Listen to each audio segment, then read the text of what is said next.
Hello, and welcome to episode 93 of the Inventive Marketing Club. We're here every week to help you build a better marketing strategy. On this episode, we're going to be looking at Campaign Monitor, and it's going to be a walkthrough. So I'm going to tell you what it is, we're going to talk through pricing, and then basically how to create a campaign from start to finish. So very similar to the MailChimp one, but it'll be good to see them as a bit of a comparison. You can see the prices and how they work, and then you can decide which platform you would prefer to use. So let's dive right in. So first of all, let's have a review of the Campaign Monitor website. It's funny, I don't often see this part of it because we use Campaign Monitor ourselves, so we're often in and out of the main back-end part of it. So it's quite nice to go and actually have a look at their marketing. So let's just talk you through what we've got on here. So they're very similar to MailChimp in terms of certainly where they started. Both of them are bulk email sending software, whereas Campaign Monitor is really just focused on that side of it. And to be honest, they started off mainly for agencies, as far as I can see, so companies who would send on behalf of other clients. But if you're a business, you can just sign up for them directly, or if you're one of our clients, then you can work through our account. It doesn't really matter which way you want to do it, but obviously if you're working with us, it's going to make our job a lot easier if it's part of our account.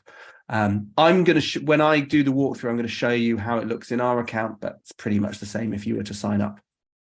So let's have a look through and see what they can do on here. One of the key things that I like about Campaign Monitor is it really just focused on sending emails. There's some complexities to it, so you can have email sequences or journeys, if you will, which I'll show you a bit more about that later. But also it's got quite a nice email builder, so you can just drag and drop elements together. We're going to go through that.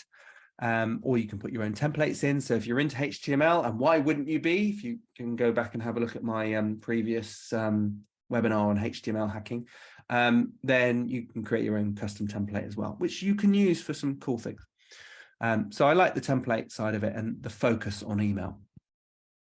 They also do SMS marketing. Now, in fairness, I haven't tried this, so I don't know how it works.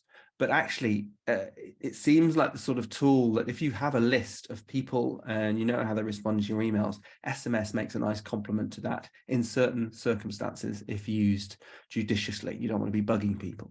But I haven't tried that. So that might be something I need to get into. Maybe we'll do another webinar on that specifically.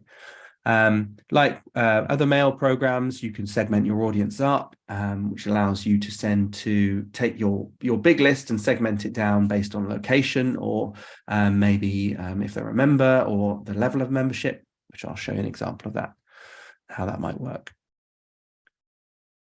They've got a link checker, which is pretty cool. I'll just show you that as part of when we're going through the actual build, and what they call journeys or automation, which allows you to send an email to a list based on a set of rules. So if they've opened previous emails, if a certain date occurs, if they've clicked on a link, if they've bought something, there's lots of different ways to trigger emails based on certain interactions.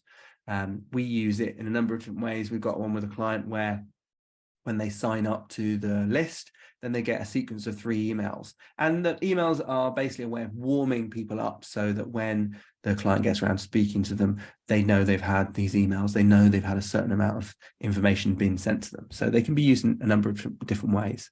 And some people often use them as maybe a pre-sign up to a product. So before buying the product, people might want a freebie, and so this freebie can be a sequence of emails that's going to give them hints and tips that get them part way to solving their problem, that hopefully the software, once they've gone through